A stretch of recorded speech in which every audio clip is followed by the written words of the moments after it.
welcome to the Fedora Files. I'm Gregory Fedora, and with me is Michael Gaines Hello. of the X Project. Yes. And I've heard a lot about you, and I follow you now on Instagram, and my sister-in-law and brother-in-law have raved about you. That's awesome. And I gotta say that my sister-in-law, she was not in bad shape. She was, pretty, athletic as it was. She did dance and stuff, but I've seen a transformation from her coming to you.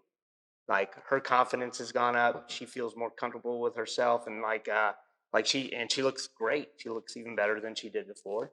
And my brother-in-law, who did Navy SEAL training, climbs a mountain, he raves about you as being, in his opinion, the best coach trainer he's ever worked with. Well, that's awesome. Yeah. So when I heard that, I was like, I've got to talk to you because, like, I've had trainers. I have friends who are trainers. I go to the gym.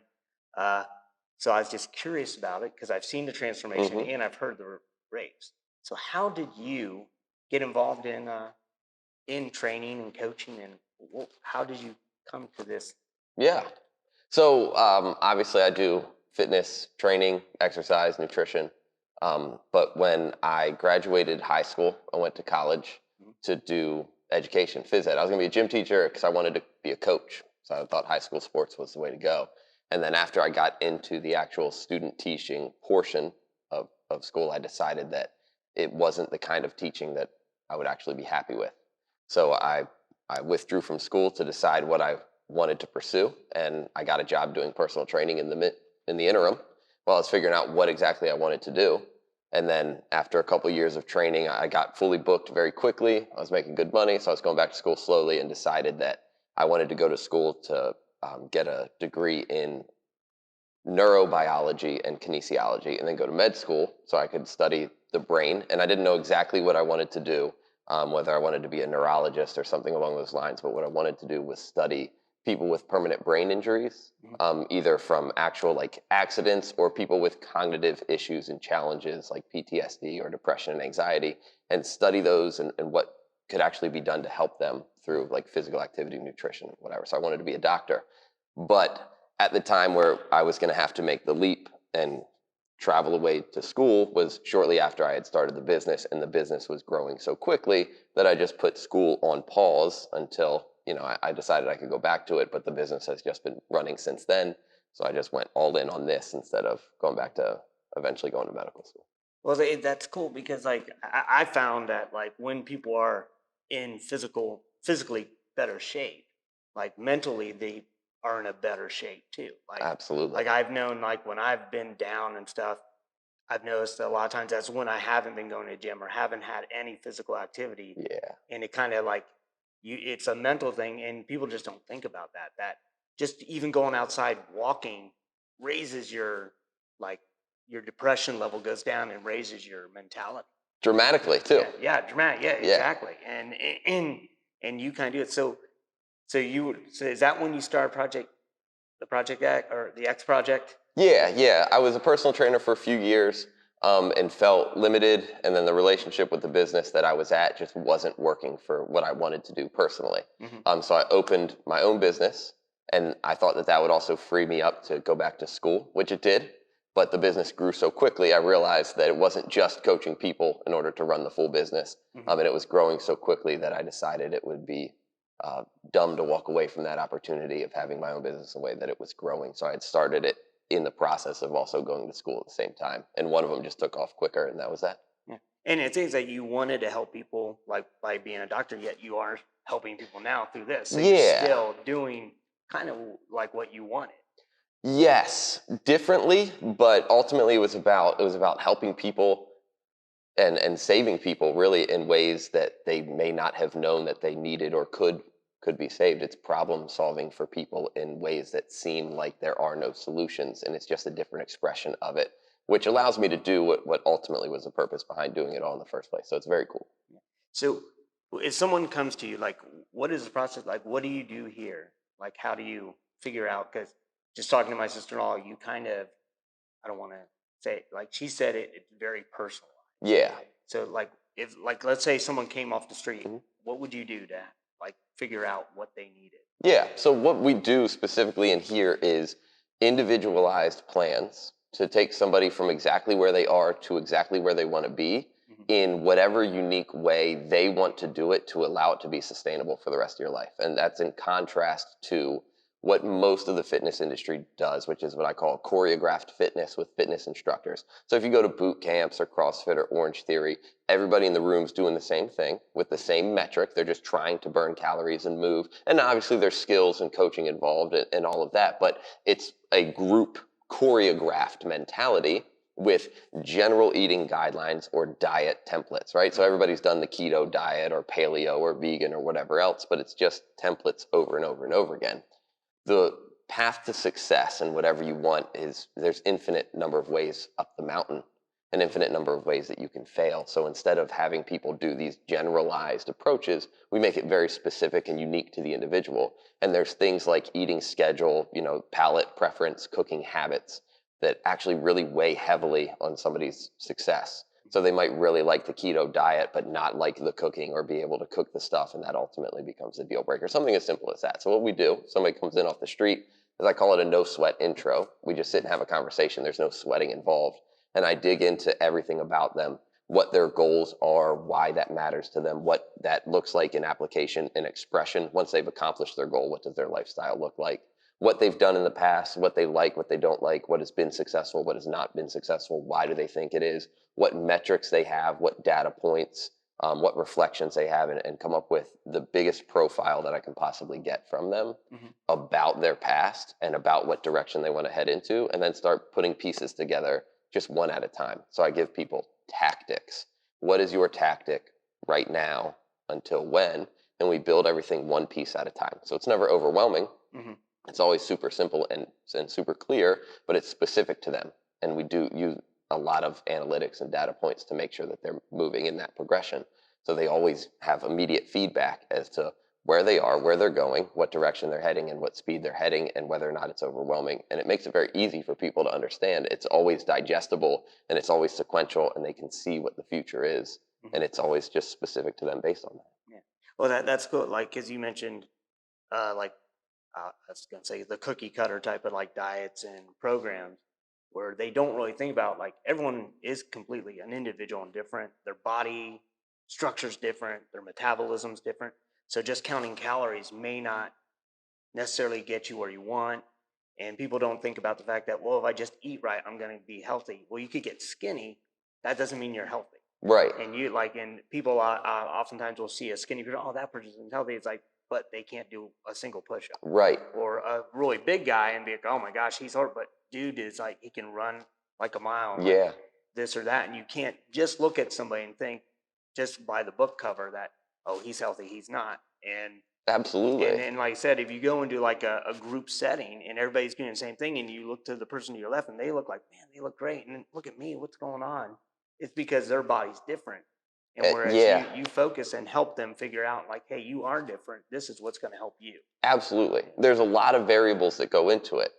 And it is super, super complicated and the way that all the variables interact, but really it's not at all. And what we do is we teach people the key principles that actually matter. So you and I could show up to the gym and go as hard as we possibly can every day with the best program in the world and the best nutrition plan in the world, and we would get wildly different outcomes. Meaning you could show up and do this and it would be perfect, and you would just become superhuman, jacked and shredded, and I could be next to you doing the exact same thing and not get any results at all. And the default position of the entire fitness industry is, well, you're more dedicated, you're taking it more seriously, and you're pushing yourself harder, and that's why I'm not getting the same results as you.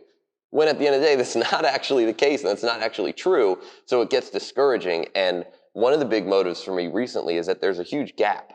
There's like the inner circle, the top 5% of people on the planet in terms of fitness, and 5% is a huge margin. I'm not talking about athletes. I'm talking about people that go to the gym, they look good, they're healthy, they're shredded, they're able to perform really, really well. There's a very small portion of people, and usually those people have had that for most of their life. So if they got out of shape, they went to the gym, they got in shape. Then there's everybody else that has never been healthy. And some people can work really, really, really hard and make a lot of progress, but they have to sustain certain types of behaviors, and the second something changes, they fall back down. Going from outside of the inner circle to inside of the inner circle seems to be impossible in a lot of ways for a lot of people who have never been there before. And the only way that they can get close and stay with that group is a nurtured dependence. And teaching people about whether or not it's a habit and a lifestyle they've adopted versus dependence has been very helpful. An example of a dependence is, let's say I started going to, boot camp, and I started eating the keto diet, and I've lost a whole bunch of weight. When I stopped going to boot camp and I stopped eating the ketogenic diet, I gain a whole bunch of fat back. Mhm. And then I go on it and I lose it, and I stop doing it, I gain the fat back. It works if I'm on it, and then nothing works when I'm not, doesn't mean that this is what works for me. It means I'm dependent on it. And I should have the freedom and flexibility to change my food choices, not be strict or off the wagon or fall off or stop being on a diet. And whatever your workout routine is, obviously it's great to have a 7-day-a-week exercise routine. But if you are fully dependent on this particular thing in order to maintain your results, and the second you stop, you fall off, that is like literal the example of nurtured dependence. Yeah. And now you're trapped. Yeah. You don't have freedom. You are strict and chained and a slave to the rules forever. And the second you stop enjoying it, you feel that entirely. So the people that do something like Weight Watchers or just cut calories down, and the second they want to do something different or eat more, it comes with guilt and shame or regain and relapse. That's how you know you're dependent and you're trapped, and that's a miserable lifestyle. And one of the ways that I try to equate it to people is like the term wealth is freedom. So if you've got tons of money, you've got a level of freedom that people who don't have the resources can never live and experience. Well, health is freedom also, and you feel that more and more as you get older. When you're very, very healthy and you know how to control and regulate your systems, and you can go to like Easter's this weekend, you can go binge eat on Easter Sunday and it means nothing to you. That is a level of freedom that most everybody who wants to lose weight and get healthy will not ever get to experience. They'll have too much candy on Easter. They'll eat too much at Easter dinner. They'll gain a whole bunch of weight. They'll feel really guilty. They'll push off, whatever they were going to do, maybe to the next week or the week after, or they'll start a diet next month, and they'll feel a whole lot of shame for the behaviors. And that whole emotional experience just is miserable and sad, but it's an example of a nurtured dependence and a gap in understanding and systems that if people learned the principles and how to apply them, they could do whatever they wanted without feeling those things. Hopefully that makes sense. No, it does. I know people who are very dedicated to certain exercise equipment, and I won't say which ones because I don't want to give them free advertising. But I have one, and I use it, but it's not the only thing I do. But I know people who will look up hotels and look up cruise lines to make sure they have that at the hotel.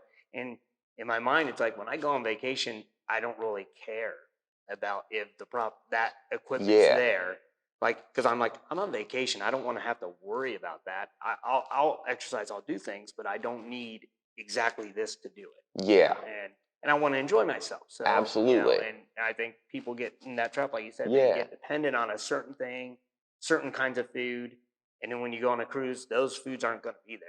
Right. Or you go to a resort, those foods aren't necessarily going to be there. And they're like, oh my gosh, I can only have this amount of carbs or this and that, Yeah, and that's actually a perfect example, because if somebody is seeking travel accommodations to get their favorite piece of workout equipment, I'm not saying there's anything wrong with that. And then if it's not there and not available to you and you're disappointed, there's nothing wrong with that. What we're saying is the problem is when they're looking for it, it's not available, and it creates a negative emotional response, either panic, guilt, shame, fear, that, oh no, now I'm going on vacation and it doesn't have my thing that I need, now I'm going to gain weight. And then the same thing with the food. I'm going on this cruise, I can't stick to my diet, well now I'm going to relapse, I'm going to get fat.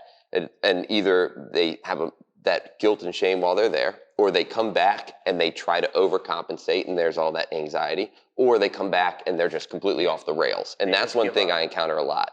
I was doing great for a number of weeks. We went on vacation, and then that was 6 months ago, and I never got back on my diet. And then trying to teach people that there's no such thing. If you're on it or off of it, that is dependence. You've now created dependence, and everything that you do that speaks of it just reinforces the dependence. And what you gave was the perfect example that people run into all the time, but they might not have a broad enough perspective to see that. Yeah. And the second they get it, they're like, oh shit, I'm just nurturing my own dependence on the thing, and it's actually a trap. Yeah, and I think that also happens a lot with the what's it, the New Year's resolutions, Yep. and they'll do it and they'll last a month, and then that day number 31, they eat the chocolate cake, and then I'm done, Yeah. and then they give up, and like I've never done a fitness, you know, resolution. Because I was just like, because I know me personally, I will break it.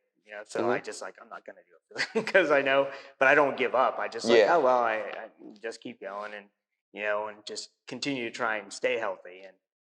But I think people miss think about that. They put a lot of Yeah. pressure on themselves, and then there's those like you said who, when they fail, overcompensate, come in and just go crazy, and then injure Yep. themselves, or they get the people who just that's it, I'm done, I suck at life, Yeah. and And they make it way worse yeah, by yeah. repeating that. So I'm curious, like you've done this for a while.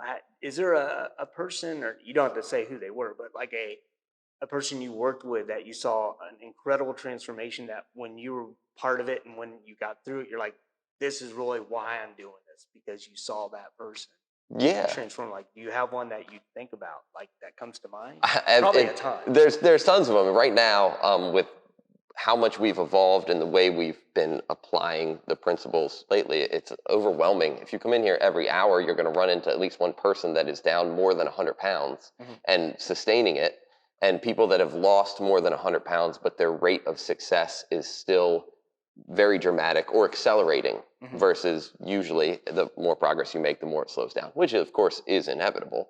But when you come in here, seeing a bunch of people who were unreachable, Hmm.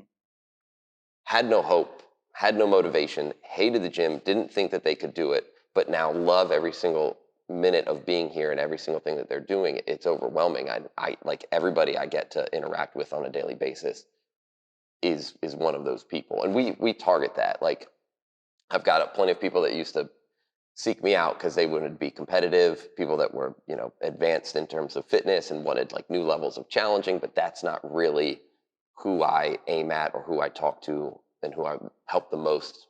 Like, to answer your question, it's usually people that have 75 pounds to lose at least, but Hmm. 100 or more pounds. They're very busy. They have no hope. They've tried everything. Nothing's going to work. Their health is a concern. They're in pain. They don't know what to do in the gym, or they're intimidated by the gym, or they hate the gym. Those are the people Hmm. that I'm aiming at and that I want to reach, because they've just had bad experiences or the wrong experiences. They've never been exposed to, what ultimately is the truth of how you can do it and what it can be and all of the flexibility and creativity. And when you introduce somebody to something new like that, and that they get to be creative in their application of it, and they get to create something new that they love, but it improves every element of their life. And within 10 days, they're like a different person interacting with you. It's the most rewarding feeling in the world. And right now, our gym population and community and the number of clients that I have are basically all falling into that bucket. And it's like really I think I'm trying to think at each hour, if you come in at any particular hour, you'll run into at least one person that's lost over 100 pounds and is still gung-ho and has maintained that weight loss for years and years and years, which of course is a separator. Yeah. You can diet, you can exercise, we can go hard, and in 6 months you can lose 100 pounds. But in 6 years from now, will have made more progress, or will you have relapsed? And there's like a 97% chance you will have gained all your weight back plus more. When you come in here and you see the people that have maintained that 100-pound weight loss for more than 3 years comfortably and easily, with Hmm. no dependence, no fear, no guilt, no shame, that's the best thing in the world. Yeah, that's awesome. That's really cool. So I want the people listening and watching, how can they get a hold of you, like, and find you? Like, because I found you through word of mouth, and Yeah, then, but like I want people to know where to come and or how to contact you so yeah. they can. xprojectfitness.com Mhm. is an easy way to schedule that free no sweat intro. You can follow us on Instagram, X Project Fitness. Follow us on Facebook, X Project Fitness. Look us up on Google and just reach out any of those messages. They're all going to go to me. I'm YouTube, starting to post a whole lot more educational videos and instructions and principles and things that you can follow both on YouTube and Facebook. And then we post a lot of the learning moment of the day stuff on Instagram, so people can get a lot of information and interact. And if you reach out to any one of those sources, you are interacting with me. I'm the person that's taking the messages and responding to you. So if somebody were to message us through social media, it would still be me. And then, of course, the phone numbers are listed on each one of those things. Okay, very cool. I know you're very busy, and I promised I'd keep it between 15, 20 minutes. And I think we've already gone over, That's okay. but I know you got clients coming and going, and you're very busy because I've talked to you and tried setting things up and our schedules. So I thank you for coming on. Absolutely. This and was fun. telling people about this, and maybe you can come on again sometime and we can Yeah. talk some more because you're very fascinating, and you've got me excited about being Excellent. so it's like Awesome. you pump people up, and like if you want to transform yourself, please give Michael a call, and it's only going to benefit you and your family and everything, because it's going to lift your spirits up. It's going to not only transform your body, it will transform you mentally when you are in a better place physically. I've experienced it, so I know that for a fact. But Absolutely. And I tell everybody, if you come in and we build this program for you, Mhm. and you do exactly what I ask you to do, we guarantee success, which is a big deal. Go to any of these other gyms, you get on a program, that's great. But if you come here, I back it up with a guarantee. And if it doesn't work, I coach you for free until it does. I guarantee you, we solve the problem, we teach it to you in a way. So when you come here, it is the one final ultimate solution. And I put my name behind it with a guarantee that you will absolutely get to wherever you want to be. And I'm with you all the way through to the end, no matter what. And I say most gyms don't do that. They just take your money, and then like it's income to them. Like if you Right. never show up, they don't care. Right. So Exactly. you're different, that you actually care and want people to show up. 100%. So that's 100%. awesome. And I thank you guys for tuning in, listening, and watching. And remember to, as always, stay safe and keep searching.